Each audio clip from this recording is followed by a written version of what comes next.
Listening Test 3. Section 1. You will hear a conversation between two students about buying a used car.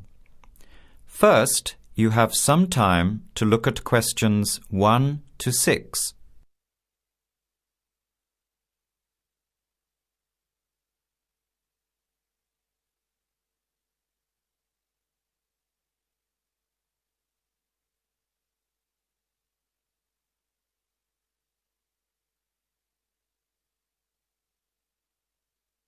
Notice that an example has been done for you.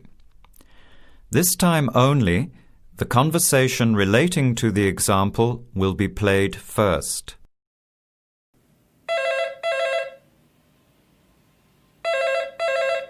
Hello. Hello.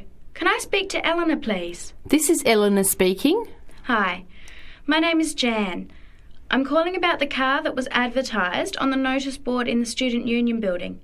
Is it still for sale? Yes, it is. Your ad says it's a 1985 Celica, in good condition. The car is a 1985 model, so you write 1985 beside year. Now, let's begin. Answer the questions as you listen. You will not hear the recording a second time. Listen carefully to the conversation and answer questions 1 to 6.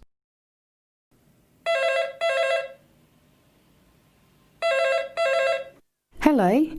Hello. Can I speak to Eleanor, please? This is Eleanor speaking. Hi. My name is Jan. I'm calling about the car that was advertised on the notice board in the Student Union building. Is it still for sale? Yes, it is. Your ad says it's a 1985 Celica, in good condition. It's old, but it has been well looked after. My family has had the car for 10 years. I'm just the third owner and my mother had it before me, so we know its history. We've got all the receipts and records. It's had regular maintenance and the brakes were done last year. It runs really well but looks its age. Why are you selling it, by the way? Well, I'm going overseas next month to study. I'll be away for at least 2 years, so I have to sell it. Unfortunately, it's been a good car. You want $1,500, is that right? I was asking $2,000, but since I need to sell it quickly, I've reduced the price. Would you like to come and take it for a drive? I don't live far from the university. Yes, I'd like to have a look. What time would suit you? Any time this evening is fine. Well, I finish classes at 6 o'clock. How about straight after that? Say 6:30? Great, I'll give you directions. When you leave the main gate of the university, turn left on South Road and keep going until you get to the Grand Cinema. Take the first right, that's Princess Street. I'm at number 88 on the right. So it's 80 Princess Street? No, it's 88 Princess Street and the suburb is Parkwood. You'll see the car parked in front. It's the red one with the for sale sign on it. OK, thanks Eleanor. I'll see you later. Bye. Before you hear the rest of the conversation, you have some time to look at questions 7 to 10.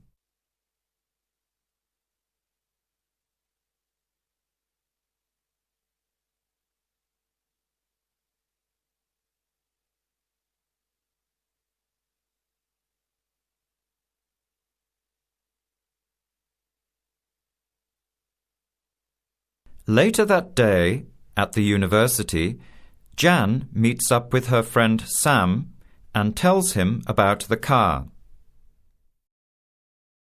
Hi, Sam. Hey, Jan. What's happening? I'm glad I ran into you. I've decided I have to get a car. You're going to buy a car? Do you really need one? I'd probably still be driving, except that my car broke down last year. Instead of getting another one, I just moved closer to the university and went back to riding a bike. Better for the environment, better for my health, and I save a lot of money. Did it really cost that much? Well, when you think of registration, insurance, rising petrol costs, parking plus maintenance and repairs, it adds up. I know it's going to be expensive, but I really need my own transportation. It takes half an hour by bus each way to university as it is. But now I'm working at night in the city. There's no way I want to hang around waiting for a bus late at night, then walk 3 blocks home alone. Hey, I think you've got a point there. So what kind of car are you looking at? It's an 85 Celica, same kind as I used to have. The owner's asking $1,500. That's pretty old. How many kilometres has it done? You know, I forgot to ask. I'll have to check tonight when I go to see it. Would you be able to come with me to have a look? At about 6:30? Sure, I'll come, but I don't know a lot about cars. I do know one thing, though. I wouldn't buy an old car without having a mechanic look at it first. That's a good idea. But won't it cost a lot? Not really. You can get a check done through the Automobile Association for $80, and it comes with a report on the condition of the car. It can save you a lot of money in the long run. I'll keep that in mind. So we have to get to Parkwood at 6:30. Do you want to take the bus? It goes straight down South Road every 15 minutes. Or maybe we could walk. I don't think it's that far. Actually, I could borrow my roommate's motorbike for an hour or so. He's working all evening in the library. Do you think he'd mind? No way. He owes me a favour or two. OK, great. See you at 6, outside the student centre. That is the end of Section 1. You have half a minute to check your answers.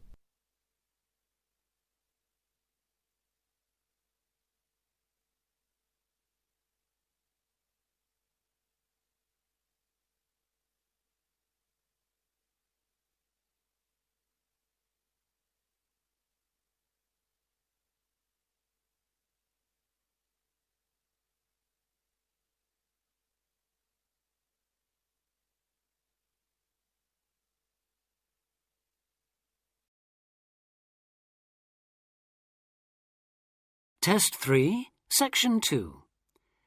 You will hear an extract from a talk about facilities for students with disabilities. First, you have some time to look at questions 11 to 13.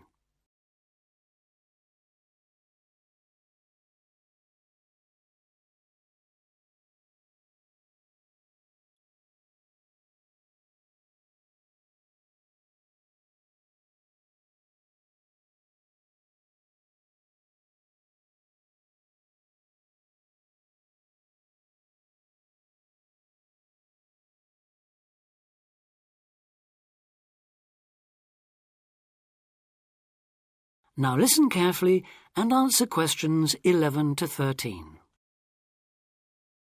Welcome to Student Times, the programme with all the latest on what's happening at universities around the country. Today we'll be discussing disabled applicants and the kind of support they can expect to find, or not find, at the university of their choice. With me to tell us more is Student Disability Advisor Sally Taylor. Good morning, Sally. Good morning, Hugh. I'd like to start by pointing out that although 1 in 4 people has some kind of disability, the proportion among students is much lower. This is partly because most students are under 25 and many people only develop their disabilities as they get older, but it's also because some universities don't do much to encourage access. It is true, though, that some have quite sticky problems when it comes to, for instance, wheelchair access, ancient buildings, cobbled streets built centuries ago, and so on. When faced with such a situation, some universities make an extra special effort to provide for students with particular disabilities, while others have specialist accommodation. In fact, all universities should have a written policy statement on students with disabilities, setting out what facilities they have, what their attitude is, and what they're prepared to do. But having said that, only you can properly understand the challenges of any disability you have, and so before accepting a place at a university, or even while you're considering applying, if only to raise the university's awareness, it's good to talk to them and find out how much they can and will do for you. The problem is who to talk to. Most universities and some students' unions have a disability advisor who is supposed to know what facilities they already have and will help with further arrangements if necessary or possible. However, all too often this person is a token. Sometimes it's just an extra responsibility given to a secretary. They don't know what the situation is in practice, and they don't have any real authority to change anything. So, given that for any prospective student it's best to visit a university before applying, it's an especially good idea for students with disabilities or special needs to check whether the place really does come up to scratch. In general, the university should provide personal care and assistance, and there are certain key features to look out for if you have a particular disability, including the following. Before you hear the rest of the talk, you have some time to look at questions 14 to 20.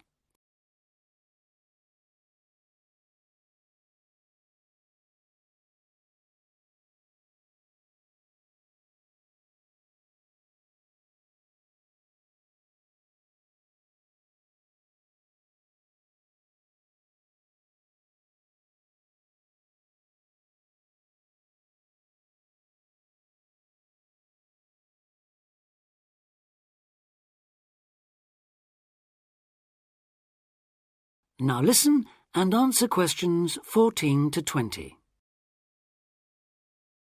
Firstly, if your mobility is impaired, check there are ramps and easy access to all buildings, not just accommodation or teaching rooms.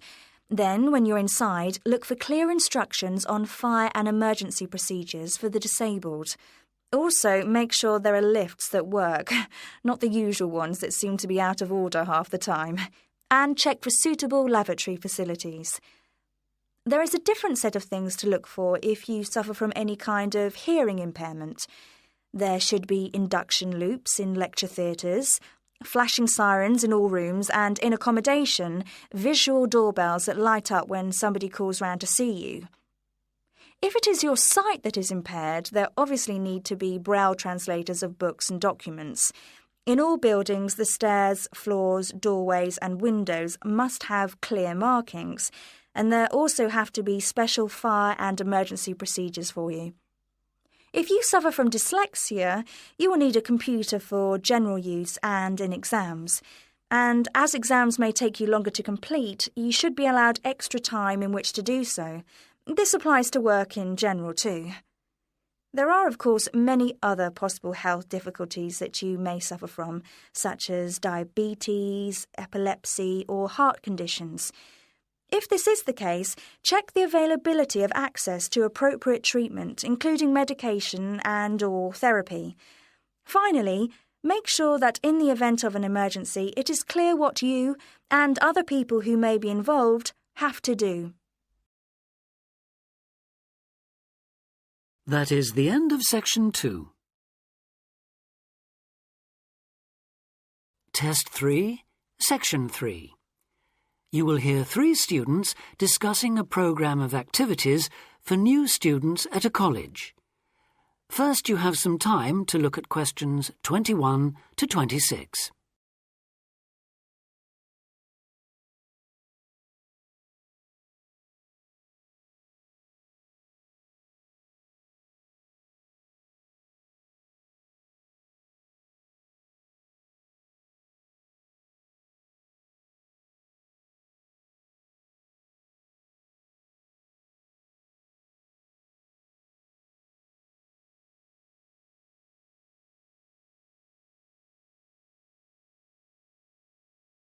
Now listen carefully and answer questions 21 to 26. So you were both on last year's orientation course then?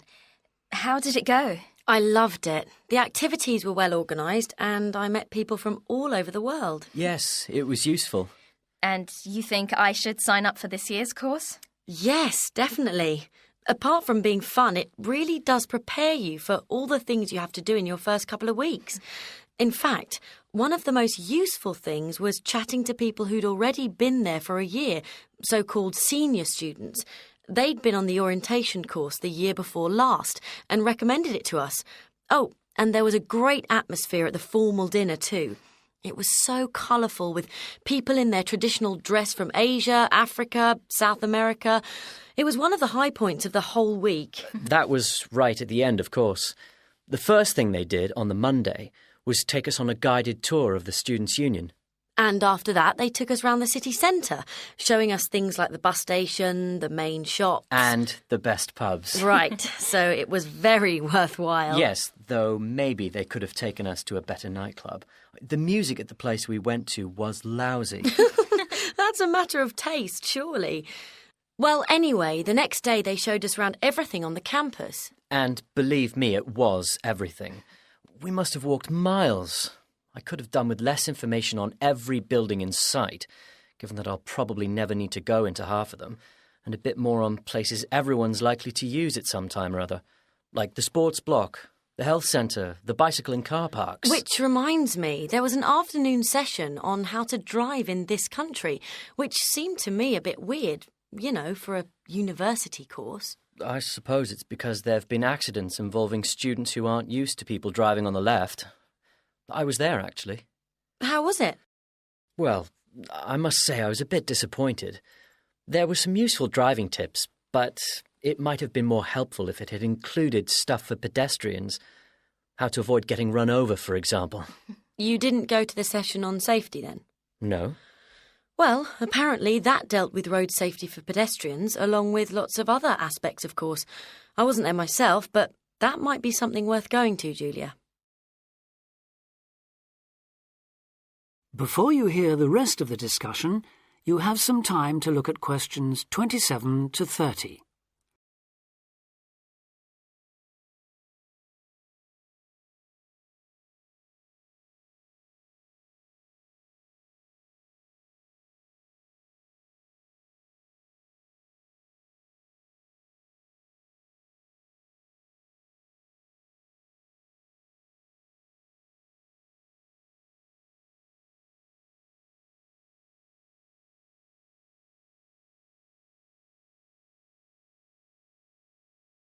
Now listen and answer questions 27 to 30. I like the sound of the whole thing. Tell me, what's the accommodation like? Do you have a room to yourself or do you have to share? What do you have to take with you? For the orientation course, you'll have an individual room in one of the halls of residence. That'll be a different hall from the one you're booked into for the year, but they're both on the campus, so you won't have far to go. And you won't have to take much with you. The room will have chairs, table, wardrobe, bed, mattress, blankets, sheets and so on. Take a warm coat or jacket, though. It may well rain, and it's unlikely to reach even 20 degrees in late September. But it shouldn't drop below about 10, at least during the day, which is something, I suppose. Right. Now, I know they can't do much about the weather, but did you have the feeling that they were looking after you on the course? Yes, we did. There were some little touches that showed they'd thought about what it was like to be starting a course of study abroad.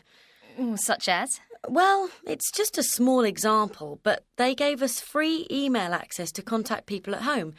30 minutes, if I remember correctly. Actually, I think it was 20. Yes, you're right. I was on for over half an hour and paid for an extra 10 or 15 minutes. Not that it was much. Emails don't take long to write anyway. No, they don't. So, just one more thing. The timetable. When does the course actually start and finish? Well, a lot of people get there on the Sunday, though you'd have to find a room for an extra night, as the course accommodation is only booked from the Monday, when things get going. Then they'll keep you busy all week until the dinner on the Friday. And that's it, is it? Yes, there's nothing after that. Though most people stay over till Saturday, partly to recover from the party, but also because they can then move straight into their permanent rooms. I think I'll do that. Well, thanks a lot for all your advice.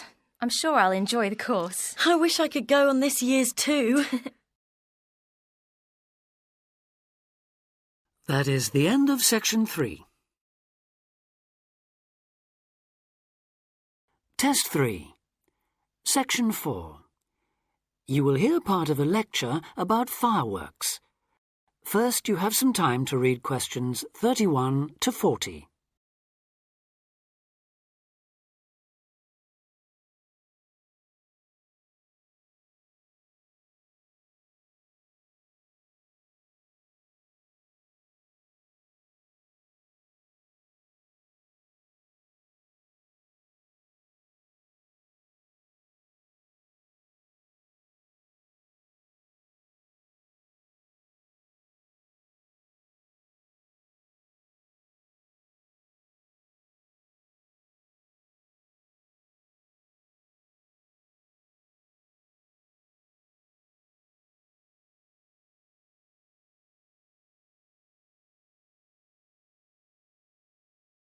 Now listen carefully and answer questions 31 to 40.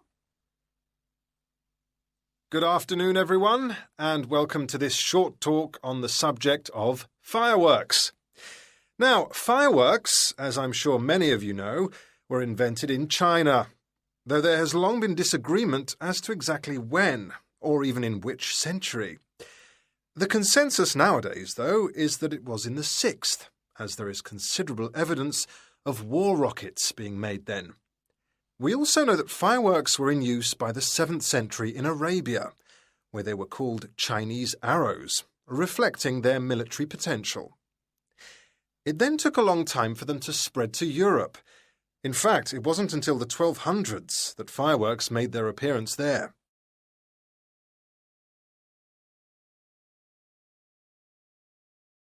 The basic ingredients of fireworks have changed little to this day.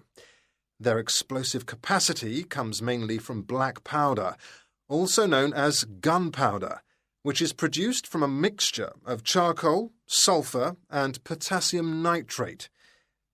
A modern aerial firework, the kind used nowadays in big public displays, not the small rocket type that you might remember from your childhood, is normally made in the form of a shell, often a sphere about the size of a peach.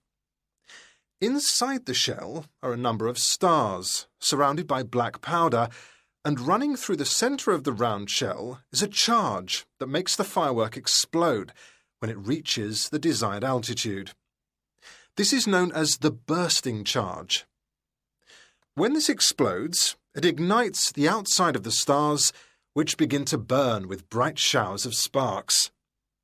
Since the explosion throws the stars in all directions, you get the huge sphere of sparkling light that is so familiar at firework displays.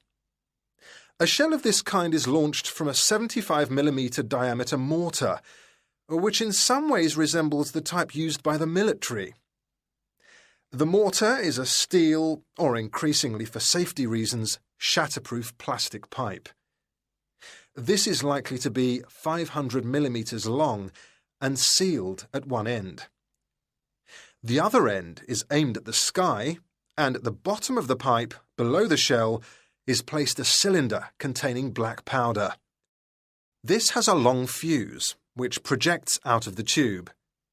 When this is lit, it quickly burns down to the lifting charge, which explodes to launch the shell.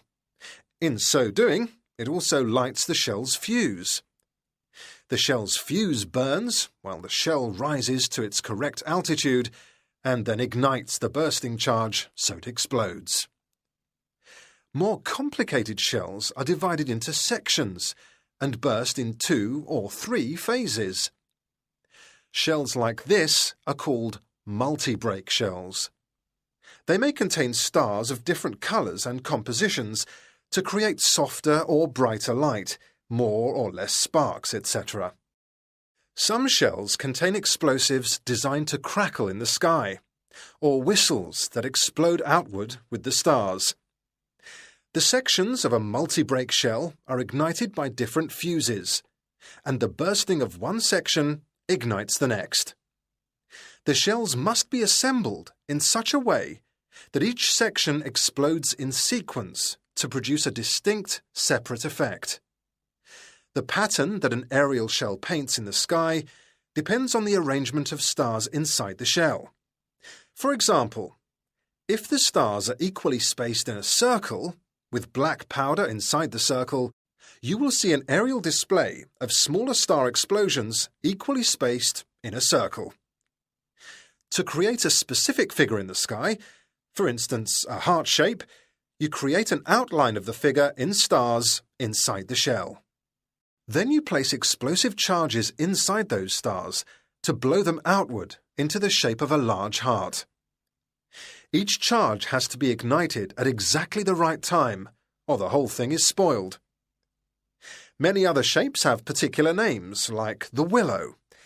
This is formed by stars that fall in the shape of willow tree branches, spreading a little to the side and then downwards. The high charcoal composition of the stars makes them long-burning, so they may even stay visible until they hit the ground. The ring shell is fairly basic. It is produced by stars exploding outwards to produce a symmetrical ring of coloured lights.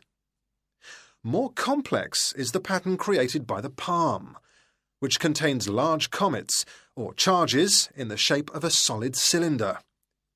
These travel outwards, explode and then curve downwards, like the limbs of a palm tree. The serpentine, the last one for now, is different again. When this one bursts, it sends small tubes of incendiaries scattering outwards in random paths, which may culminate in exploding stars. It can be quite spectacular. That is the end of Test 3.